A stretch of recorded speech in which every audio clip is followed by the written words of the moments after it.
తిరుమల తిరుపతి దేవస్థానంలో జరిగిన ఘటనకి వెనకాల ఉంది అసలు ఏంటి? అసలు నిజంగా తప్పెవరిది? అసలు అక్కడ భద్రతా లోపమే అయిందా, లేకపోతే ఒక వ్యక్తి చేసిన తప్ప, లేకపోతే అక్కడ జనాలు ఎక్కువగా రావడము వాళ్ళది వాళ్ళు అర్థం చేసుకోకపోవడం, ఎవరు తప్పు ఉంది ఏంటి? ప్రజలు మాత్రం దీన్ని ఒక 2-3 రకాలుగా చూస్తున్నారు. అక్కడ పోలీసుల యంత్రాంగం ఫెయిల్ అయిపోయిందా, అధికారులే పట్టించుకోలేదా, లేకపోతే టోటల్గా గవర్నమెంటే ఫెయిల్ అయిపోయిందా? సో ముఖ్యంగా చూసుకుంటే తిరుమల తిరుపతి దేవస్థానం అనేది ఓన్లీ 2 తెలుగు రాష్ట్రాలకే కానీ ఓన్లీ ఆంధ్ర రాష్ట్రానికి చెందింది కాదు.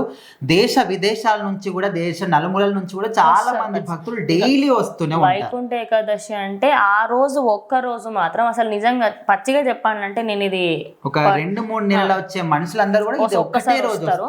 ఇంకోటి అసలు వైకుంఠ ఏకాదశి స్పెషాలిటీ కూడా చాలా మందికి తెలియదు. జస్ట్ ఎక్కడో వింటారు ఈ వైకుంఠ ఏకాదశి వెళ్తున్నాడు కదా, మనం కూడా వెళ్దాం. వైకుంఠ ఏకాదశికి ఏంటంటే మనకు ఆ ఒక్క రోజు వైకుంఠ ద్వారం అని చెప్పేసి ఉత్తర ద్వారాలు మనకు ఓపెన్ చేసి ఆ రోజు స్వామి వారికి ఉపవాసం ఉంటే మనకి ఇన్ని రోజులు చేసిన పాపాలన్నీ పోతాయని ఒక తెలిసిన వార్త. కానీ ఇందులో సగానికి సగం మందికి వేరే డోర్ ఓపెన్ చేస్తున్నాడు అక్కడ నుంచి వెళ్దామంటే అదేదో వింతగా ఫీల్ అవుతారు. అది ఒక సంవత్సరంలో ఒకేసారి జరుగుతుంది. అందుకోసం అని చెప్పేసి ఎక్కువ మంది వస్తారు.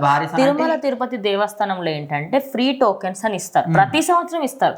నేను ఏం కాదంటలే, కానీ ఈసారి అక్కడ భద్రత లోపం ఒకటి. ఎందుకంటే నేను ఒకసారి వెళ్ళాను అనమాట, అక్కడ కొంచెం మంచిగానే ఉంటాను అన్నమాట, కొంచెం మెయింటెనెన్స్ అంతా.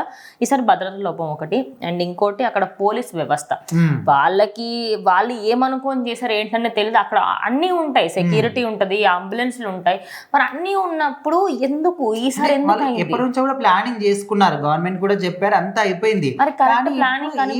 అదే వాళ్ళు చేసుకున్న ప్లానింగ్ కరెక్ట్ ఇంప్లిమెంట్ కాలేదా, లేకపోతే అది ఇంప్లిమెంట్ చేసేటప్పుడు పోలీసులు లేరా, అధికారులు లేకపోతే జనాల వల్ల ఆ ప్లాన్ అనేది ఫెయిల్ అయిపోయిందని అధిక సంఖ్యలో రావడం వల్ల. అయితే బైరాగి పెట్టడి ఆ కౌంటర్ దగ్గర దాదాపు 90 కౌంటర్లు ఏర్పాటు చేశారు. ఈ కౌంటర్ దగ్గర అయితే ఈ తోకేస్లాట్ జరిగింది. అయితే ముఖ్యంగా దీనికి కారణం ఏంటంటే 2 మనుషులకి ఇక్కడ స్పృహ కోల్పోవడం జరిగింది. సో వాళ్ళని అంబులెన్స్ తో బయటికి పంపించడానికి ఆ మెయిన్ గేట్ అయితే ఏదో ఉంటుందో దాన్ని మాత్రం వాళ్ళు ఓపెన్ చేయడం జరిగింది. అంటే వాళ్ళు చేసుకున్న ప్లాన్ ప్రకారం ఈ రోజు తెల్లవారుజాము నుంచి టికెట్లు జారీ చేయాలి. అది కూడా ఒక విధంగా తప్పే. మీరు మార్నింగ్ నుంచి అనుకున్నారు అన్నప్పుడు మార్నింగ్ నుంచే స్టార్ట్ చేయాల్సింది. ఎక్కువ మంది వచ్చినప్పుడు ఒకటి ఎవరైనా ఒక 10 నిమిషాలు లేకపోతే 2-3 గంటలు వెయిట్ చేస్తారు. కొంతమంది ఆ టైం కల్లా వెళ్ళిపోయి ఉండొచ్చు ఏమో. ఇప్పుడు మార్నింగ్ స్టార్ట్ చేస్తుంటే ఇంత దుర్ఘటన జరగకపోయేదేమో అని ఇంకొంతమంది వాదిస్తున్నారు. ఇంతమంది రావడం అనే ఒక కారణంతో నిన్న నైట్ నుంచే వాళ్ళు జారీ చేస్తున్నందుకు అక్కడ వాళ్ళు స్పృహ కోల్పోవడం, దాని వచ్చి డైరెక్ట్ గా గేట్లు తీసేయడం. సో ఇదంతా కూడా వెంటనే జరిగిపోయింది. ఆ గేట్లు తీయడం వల్ల వాళ్ళు ఇష్యూ జరిగిందని వాళ్ళకి తెలియదు. అక్కడ డిఎస్పీ రమణ కుమార్ సరైన ఇన్ఫర్మేషన్ వీళ్ళకి ఇవ్వకపోవడం వల్ల వీళ్ళు టికెట్లు ఇస్తున్నారేమో అనుకుని ఒకటేసారి వెళ్ళడం వల్ల ఈ తోకేస్లాట మాత్రం జరిగింది. కానీ ఇంకా ప్రభుత్వం అయితే మేము చూసుకుంటాము అని చెప్పేసి అంటున్నారు. ఇక్కడ మాత్రం ఖచ్చితంగా హోంశాఖదే వైఫల్యం ఉంది.